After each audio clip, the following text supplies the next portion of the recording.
Hello, welcome to JLL Quarterly MarketPulse Update. My name is Liang, and I'll be giving you a quick summary on the star-performing property markets in Southeast Asia in the first quarter of 2014. This quarter, Singapore emerged as the top performer in the office segment across Southeast Asia.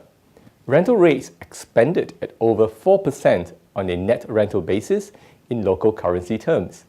Broad-based recovery demand from occupiers across all segments such as IT, banking and financial, commodity, and business support services lent support to this rental increase.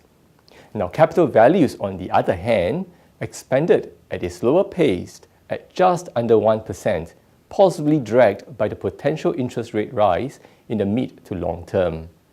This sets the stage for further yield expansion to normalcy as economic activities gain gradual strength.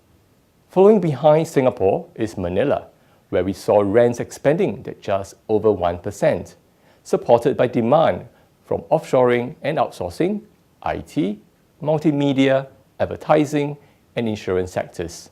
Capital values also expanded at a faster pace of over 3% in local currency terms, supported by positive investor sentiment in the office sector.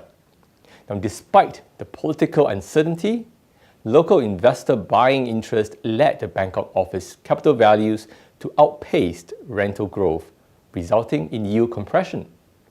This stronger than expected growth is further evidenced by the improving economic conditions that has led some economists to revise upwards their short-term outlook for Southeast Asia economies, with the exception of Thailand, obviously.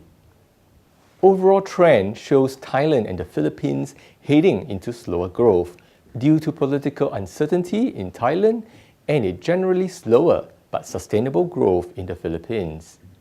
Economic fundamentals for the rest of Southeast Asia remain stable, especially for the office market. We maintain our view on the long-term potential for the Philippines. Although a star performer in the office market, Singapore unfortunately leads Southeast Asia as the worst performer in the residential segment. A multitude of stringent government policies, one layering over another, has effectively culled activities and prices in the residential market. Since the introduction of the TDSR, that is the total debt servicing ratio, sales activity in the Singapore residential market, as measured by the volume of private residential sales in the second half of 2013, slipped by nearly 50% from the first half of 2013. In the first quarter of 2014, the overall volume of transactions weakened further by over 62% quarter-on-quarter or 73% year-on-year, making it the second largest quarterly decline since records started in 1995.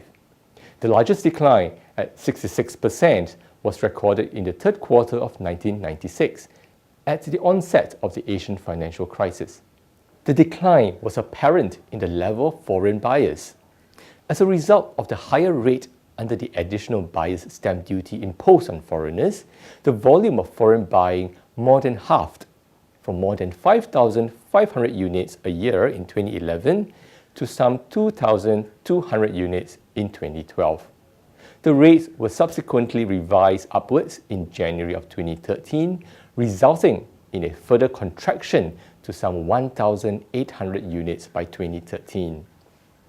Looking ahead, we remain positive on the office markets in Manila and Singapore, but cautious over the residential market in Singapore, given the merit of policies at play.